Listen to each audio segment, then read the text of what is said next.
Hey everybody, Peter Zeihan here, coming to you from Colorado. By the time you see this, I will be long gone and I will be on a month-long backpacking trip in the Sierra National Forest, Yosemite, and the Hoover Wilderness. I'll be returning the first week of September, and I'm probably going to be recording a few things along the way, so I'll come back with some content for you guys.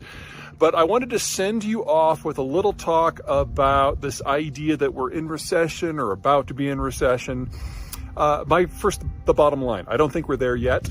There's definitely some things to be concerned about. Obviously, inflation is a big issue, but we're getting in a weird place. Consumer spending is high, nearly at record levels. Employment is high, nearly at record levels. Unemployment is low, nearly at record levels.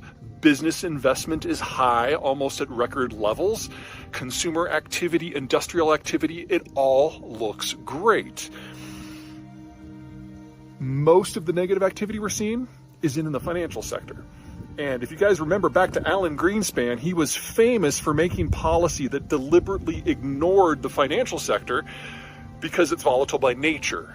It wasn't until we got to Ben Bernanke and Federal Reserve chairs since that it became a little bit more of an issue.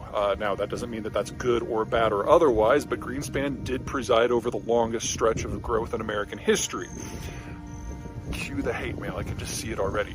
Anyway, my point isn't that we are or are not in recession, although I don't think we are at this moment. The point is that the relationships between all of the tools that we use to regulate the economy and the economy might not apply anymore.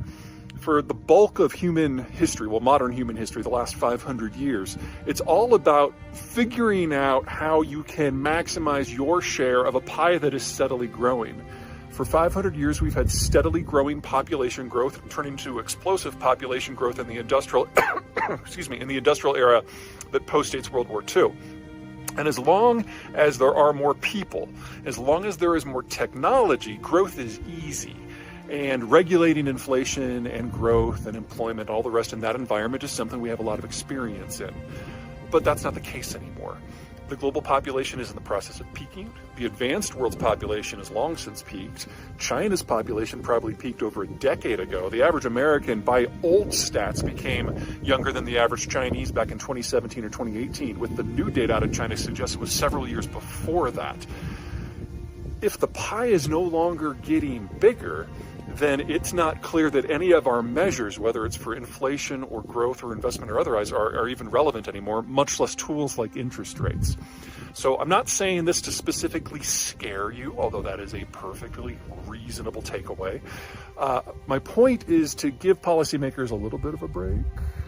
They are literally making this up as we go along because we are making this up as we go along.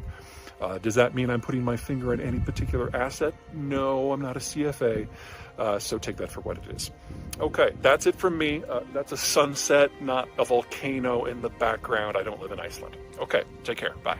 See you in a month.